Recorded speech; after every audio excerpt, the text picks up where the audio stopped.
Benvenuti nel Marketing Garage, l'officina dove nascono le migliori idee di business. Benvenuti alla nuova intervista del Marketing Garage. Questa volta siamo in una location diversa, siamo all'estero, quindi non nel nostro solito studio del Marketing Garage, con un ospite d'eccezione, quindi siccome è un ospite internazionale dobbiamo switchare l'inglese. Hi everyone, this is the first episode of Marketing Garage podcast recorded abroad. We are in the United States, in Tampa Bay area. We have the pleasure to be here con Ron Stein for this special episode of the Marketing Garage podcast. Ron is an entrepreneur, a marketing sales consultant, university professor, and economic journalist. But above all, is my dear friend.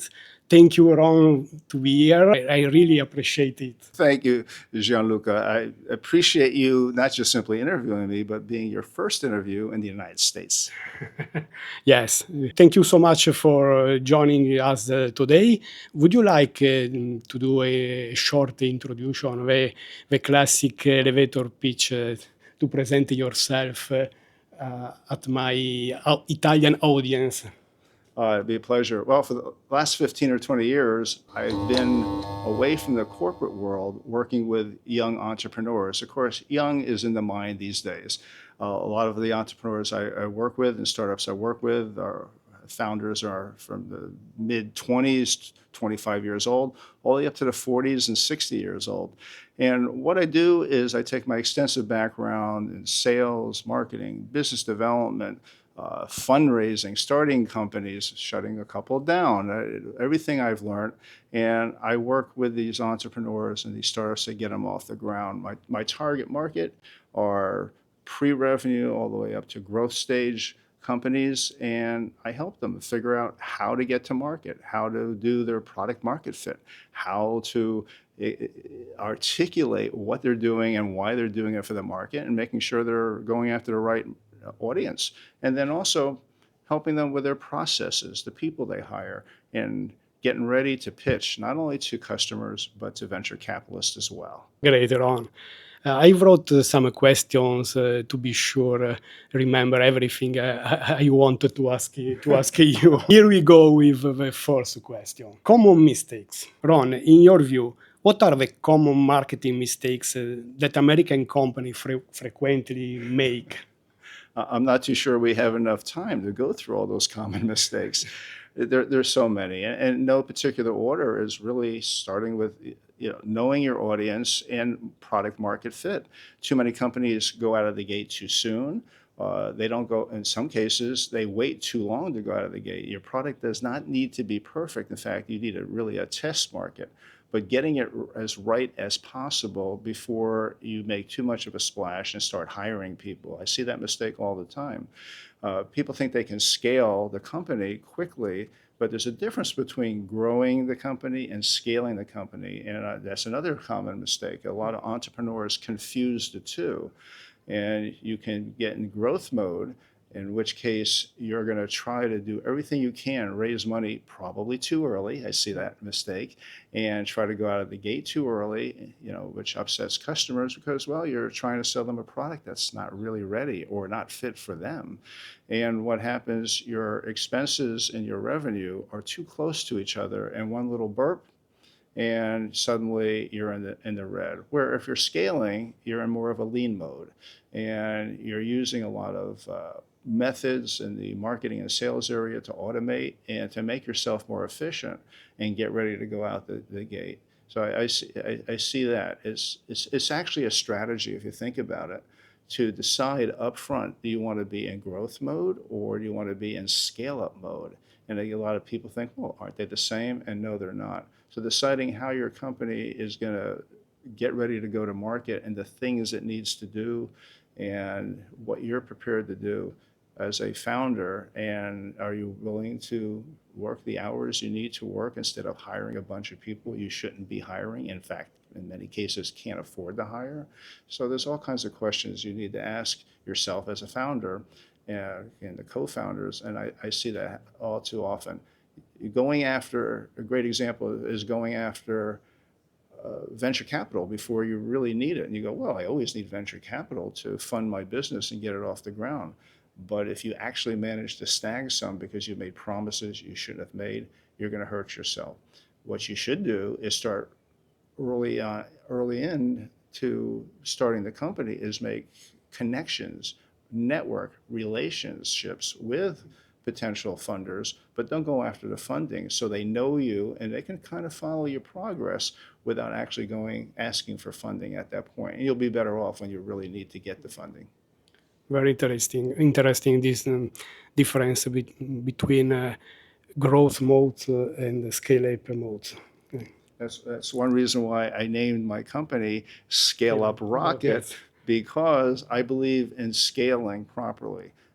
Yes, and of course you're going to grow the company. If you scale correctly, you will grow revenue. You will eventually have to add some people, but you won't add too many people. You won't be hiring a sales force before you need to have a sales force.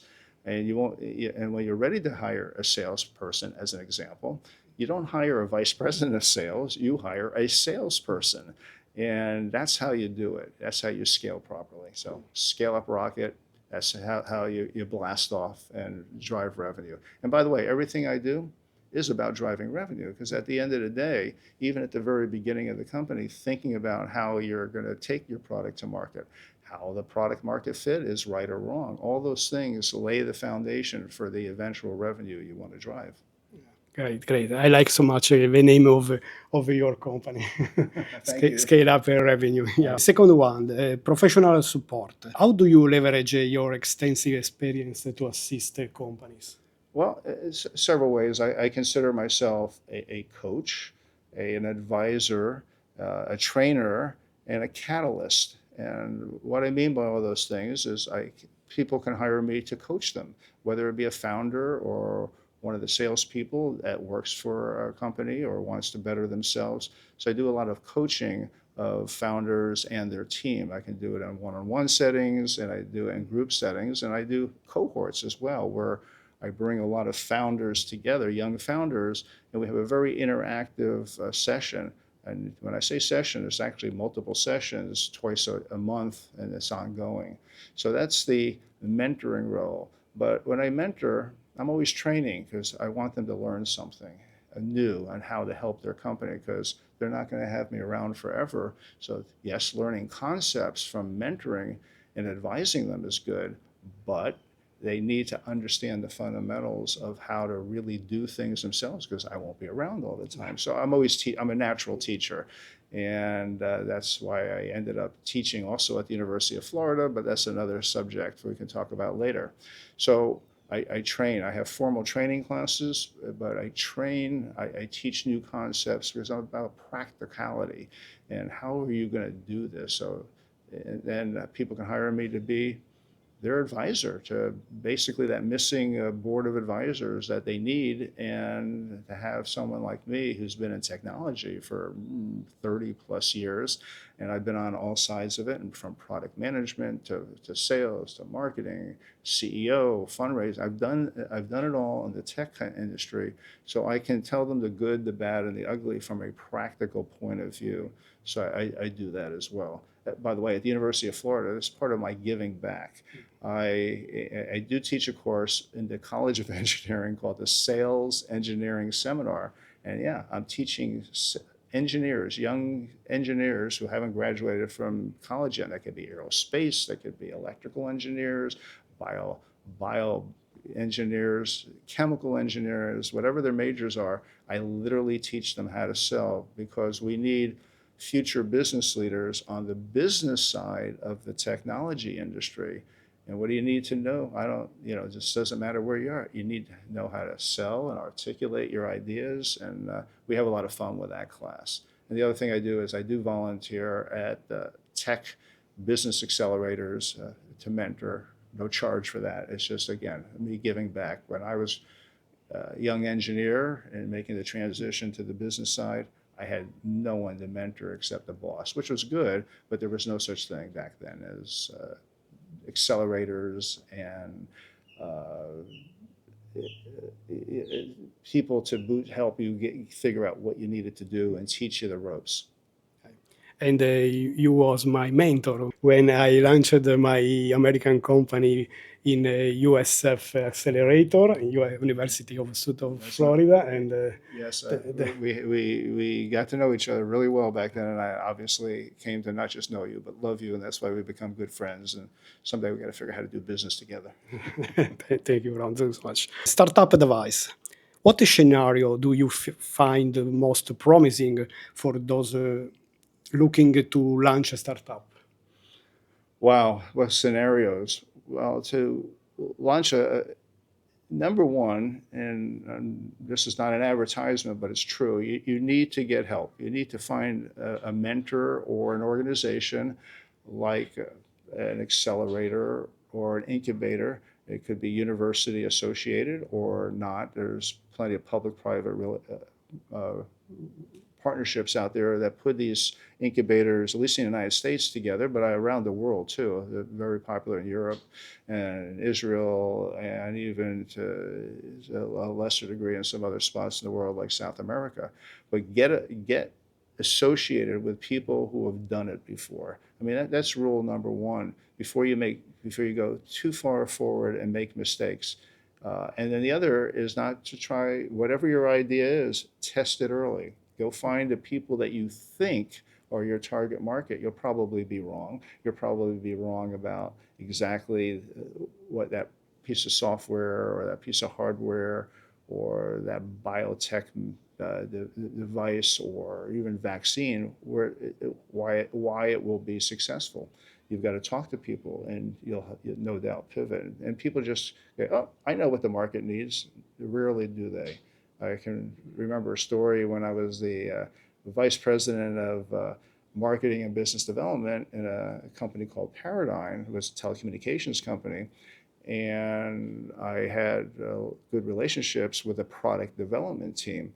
And once we had our normal weekly meeting, and an engineer was smiling the whole time. And I said, what are you smiling about? He said, well, we did it. And I said, what did you do? And he described a product that wasn't even on our schedule. I said, why did you? He said, yeah, we've been testing it and working on it for months. I said, nobody knew about that.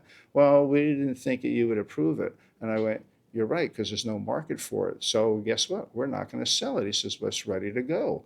I said, it may be ready to go, but I'm not going to let our salespeople sell it. They won't even know about it. And you should have consulted with not just me, but the whole team, and looked at the marketplace before you decided to go design something. And we see that problem with people who have a technical background all the time. I absolutely agree with you, Ron. Innovation versus improvement. In your opinion, is it better to aim for a revolutionary product that could disrupt the marketing and the potential and become a unicorn? Or should one focus on solutions that significantly improve existing products? Well, yeah, number one, whatever you decide to do, it's got to bring value to someone else, to a company, to a person in that company. My focus is business-to-business sales, but even if you're selling to consumers, it has to bring something positive in their life. And well, you go, that's number one. And then number two, not only is it of value, but is it good enough to move them off the status quo? Because certainly there's going to be other companies that already have something similar, that already solve that problem in some way. So my rule of thumb is to not necessarily be better, because that's the first thing you hear when people are selling. Well, our product is better, our software is better, but different. It does it in a different way that brings value to them and differentiates yourself. And by doing that, you'll catch people's attention.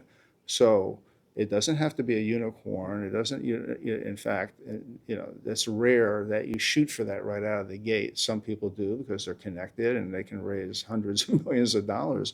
But for the average entrepreneur, that should not even be a thought. That doesn't mean they don't game it out to 3 years, 5 years, and we can grow, we can get to this point. But innovation is where it's at. What is different? Why is this product, service, software different? And how does it solve the problems I need as the potential user and bring value to my life? Okay. Investment myths. In Italy and then generally Europe, there is a belief that it's much easier to access investment rounds in the United States. Is this the case, or are investors just looking for new disruptive unicorns like Facebook? Well, we're blessed in a way here in the United States because you have different types of investors. And we have investors, in fact, it used to be that if you were a pure startup and pre-revenue, that about the only place besides friends and family or you're bootstrapping with your own funds that you could get money was go to an angel investor, which is valuable. A lot of there's individual angel investors, and there's angel investor groups. And so we have that network here in the United States. But in the last several years, more traditional venture capitalists, some, not all of them, have shifted their focus to the early stage companies, to companies that need nurturing and help because they're diamonds in the rough, and that's what they're looking for.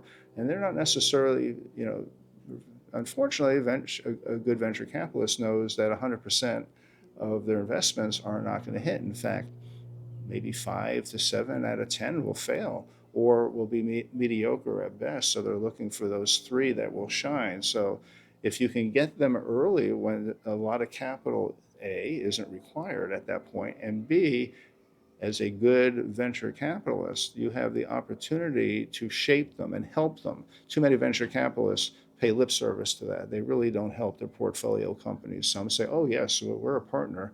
No, they're not. But the ones that now have shifted to looking at those early stage companies, pre-revenue companies, are willing to put in roll up their sleeves and help, or bring in people like me. That's not unusual, where I'll be hired to work with a portfolio company to help them get to the point where they can be more fully funded and successful.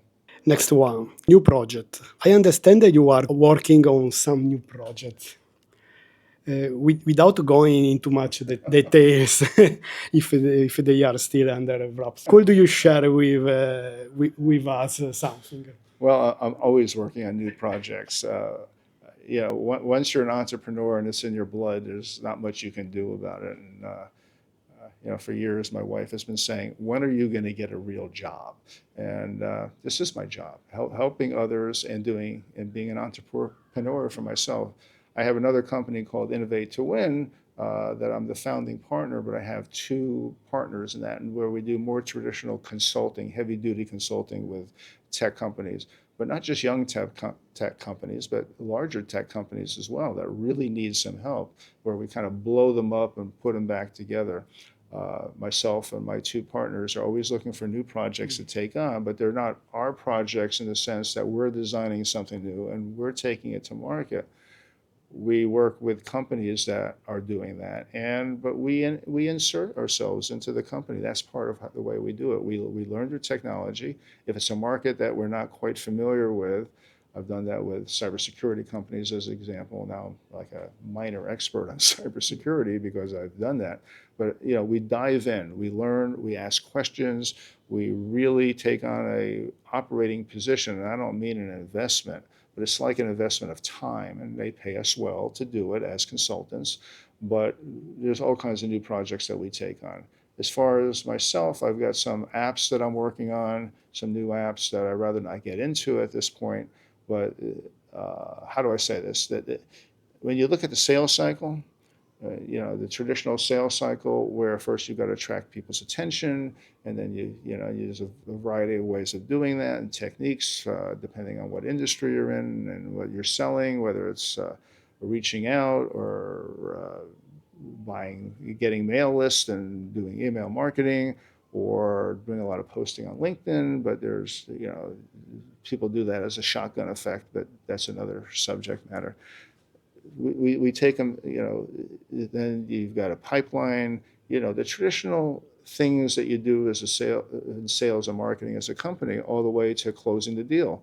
But what people think about is one of the most, particularly on the software side of the industry, but really for almost anything you're selling, any tech product you're selling, is the onboarding, is keeping the churn rate low, because it's expensive to go find new customers.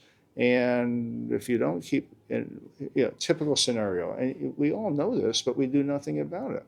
You have a subscription-based piece of software, and you give let's say a 14-day free trial. But what happens is if you don't begin the moment they sign up for that trial is get them to use it, get them on board, you make them happy and show them that they can use this. At the end of the 14 days, half of them don't sign up. And then the ones that do, they don't use it. And if they don't use it, they eventually go, what am I paying for the subscription? And they drop out. So it's like the missing piece of sales and marketing is to not only onboard them correctly, but keep them happy once they come on board. And there's so many ways to do that, which take too much time to go into today, but you can do it, and it's not difficult, but it does take some work. And it's actually a secret weapon in another way is that you would incorporate that into your sales process saying, hey, let me tell you something, you become a customer of ours, we're going to hold your hand every step of the way, even before you're a customer. And that's a big deal. Is to find a moment when the customer use effectively the product, the app, the service. Yes. Business planning. I've been debating the useful of the detailed multi-year business plan before having a minimum valuable product or achieving product market fit. What are your thoughts on this? Well, we touched on it a little bit earlier. We didn't talk about minimum viable product, but in the sense that you got to get that, it starts with the product market fit. And once you think you have the product market fit, that's exactly what you need to do is put together minimum viable product is a good description. There's a lot of other descriptions, but don't go too far down the development trap before you really confirm that. So you want to get a very rough initial early stage version of your product into people's hands, and not just see if they like it, but to see if it was even right, that it makes sense for them. And by doing that, you get a sense of this is right. This is right. We're on track. People are loving this. Now we need to go fully develop it and decide what are the features and functions you need, because it's all about the benefits, not so much the features and functions, but what are the biggest benefits they're looking for first, because you can't do everything simultaneously. Well, you could with enough money, but even then you can't do that. So yeah, that's the way I advise people to go about it. Don't just start marching down and say, this is the minimum viable product we're shooting for, design to it, and then put it out. There's a 50-50 chance, probably greater, that it's not the correct one, or you're not going to set the world on fire. Get to it's like the minimum viable product, if that makes sense. Okay. Importance of testing. From your experience, how crucial is continuous testing and maintaining the growth mindset? Oh, for me or for my clients or my students? Well, it's in premise for you. Well, it's ultimately very few of us are in business because there are some of us, possibly you have some people listening, that are nonprofits. So it's not about growing revenue, but it is about growing what you do, right? So you always have to have a growth mindset, but that has to be defined. It just gets back to, not to be confused with grow versus scale, but you want to grow the company. You want to grow things. Grow what you do, grow the outcome. So it's important to have that, but that's really in the business plan. It's really in your plan of attack to know what you want to do. Where do you want the company to go, and how, and why? Everyone has to have a why. By the way, on that point, I'm a big believer in having a founder story. Why you do what you do.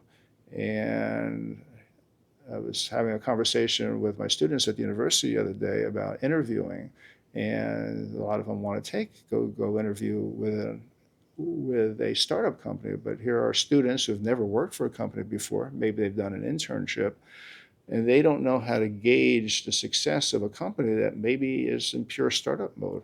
And how do they know is this the right company when they haven't even sold anything yet? So I say, ask the founder what their story is. Always look him in the eye and say, why are you doing this? What gets you excited about this? Why did you start this company? Find out the answers to all that and where are you going? And you'll have a better idea of whether this company has their act together or not. Because frankly, there's a lot of people that get hired into a company and about after 3 or 4 months, they realize they've been, what's the Italian word for bamboozled? They've been sold a bill of goods, not purposefully. You've had an optimistic founder, you've had an optimistic crew selling them, oh yeah, we got this, we're ready to go, but they're not ready to go. I have a rule of thumb. I always use pi. If pi 3.14. So if someone says, yes, we're going to have this product ready in 3 months, I multiply by pi. If I have a salesman who tells me that they're going to close this account in 2 months, I multiply by pi. If we're having, let's say we have a seminar where we're bringing in people, my company, to learn, but it's really a sales seminar. At the end of the day, we want them to get to know us. And we charge everyone in the company, okay, you've got to bring in some people because we're having this seminar. And then you say, how many people are you going to bring in? And they tell you, divide by pi. Ron, in marketing, we often say that every company should start with a why. Mm-hmm. What's your why? What motivates you and gets you up every morning? Wow. First of all, I love technology, but I don't love technology for the technology's sake. I love what it can do, how it can solve problems for people and companies. And that's my excitement. Almost every day I learn something new when I'm working with a client. And even when I'm doing something for myself, I got a mission to accomplish. And I've got a variety of missions that get me excited. Training the younger generations, giving back. That's part of my why. That's a big part of my why. Again, what I said earlier, I wish people were around when I was getting started to help me.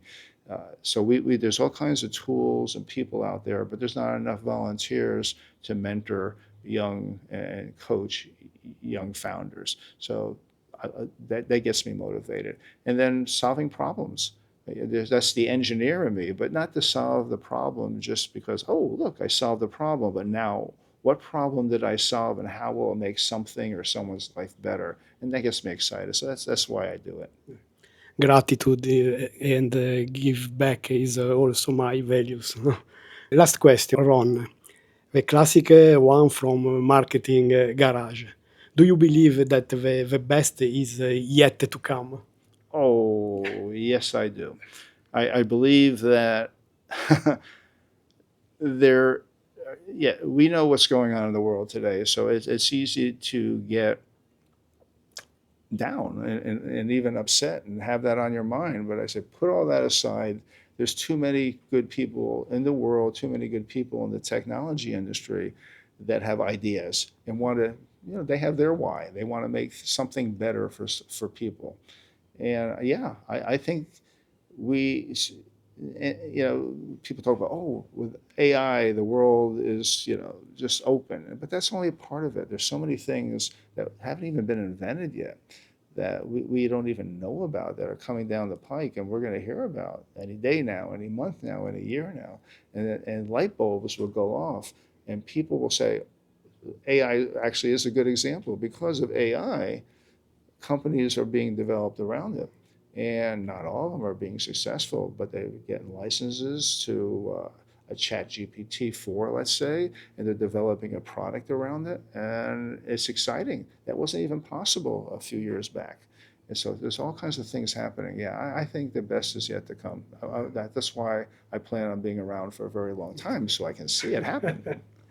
Thank you so much, Ron, for your time and your hospitality. I really appreciate it. I have a little present from Marketing Garage, the iconic Marketing Garage T-shirts. Oh my gosh. Directly from Italy. Well, first of all, I love the logo. I love you, and Really? I appreciate this very much. This is very cool. Thank you. I've enjoyed doing this, and again, you came all the way to the United States just to do it. Okay, this is not the only reason you came here, but I'm glad you did. I'm looking forward to hosting you in Italy soon. And I remind that you can see the interview on YouTube or listen on the main podcast platform. Thank you, Ron. It's a very pleasure for me. Thank you so much. Hello, everyone. Ciao, ciao. Thank you. Ciao, ciao.